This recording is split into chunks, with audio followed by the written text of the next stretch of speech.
Yeah. Anyway, all right, so here we are. It's primary election day, and the polls open till 8 o'clock.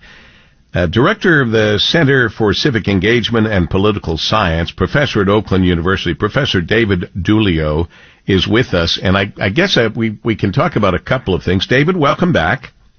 Thanks for having me back, Paul W. Your thoughts on Vice President Kamala Harris with her selection of Minnesota Governor Tim Walz, who I called Walsh because I had no idea who he was and never heard of him, but as her vice presidential running mate, what do you think?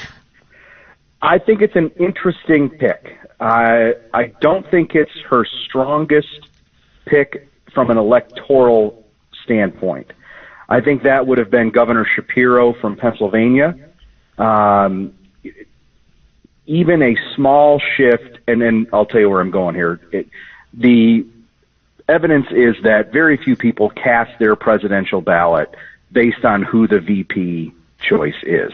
However, in a state like Pennsylvania that is going to be incredibly important in November, even the smallest shift of a few thousand votes could be the difference between who wins and who loses that state.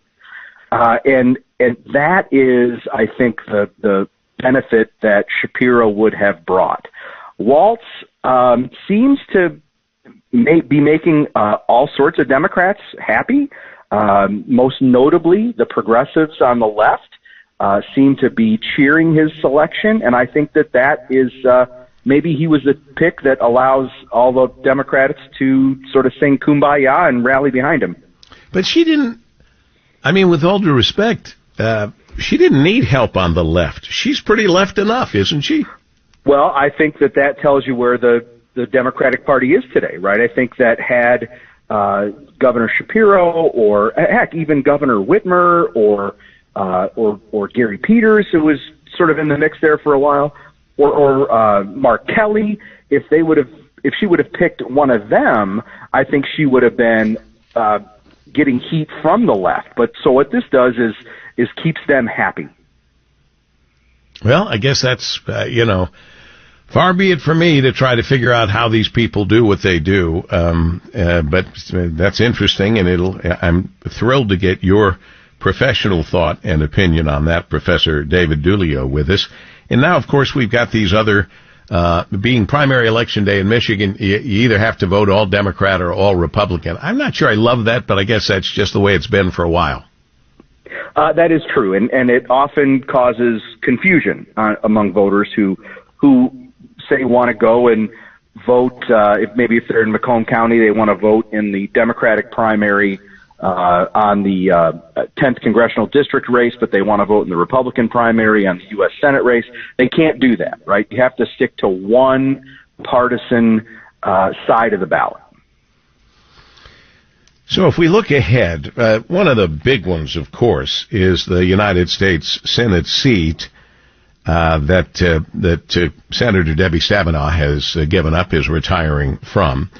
So on the Democrat side, you've got Representative Alyssa Slotkin facing off against actor Hill Harper on the Democrat ticket. What do you think of that? I don't think this is going to end up being that much of a race. I think Alyssa Slotkin wins this one easily. I think she's been the favorite from day one in this primary, and nothing has happened through the last several months that would give us any real indication of anything different. And then on the Republican side, very well known, highly regarded, former U.S. Representative Mike Rogers, former U.S. Representative Justin Amash, and physician Sherry O'Donnell round out that field. Much the same dynamic here. I think Mike Rogers is going to cruise to victory, and really the only question is, how big of a margin is it? As soon as he entered, he was going to be a strong candidate. And again, he has proven that throughout the last several months, and nothing's happened to make me change my mind on that. I think in addition, once Rogers got former President Trump's endorsement, it was pretty much a done deal. So do we think, certainly the Democrats would rather Alyssa Slotkin be facing Amash or O'Donnell, You think we'll get crossover with Democrats giving up their vote just to screw things up and vote for somebody other than Mike Rogers? We hear, talk of this every once in a while. Even if some do, I don't think it's going to be nearly enough to fiddle with the outcome. I think that this is going to be a runaway for Mike Rogers. All right, very good.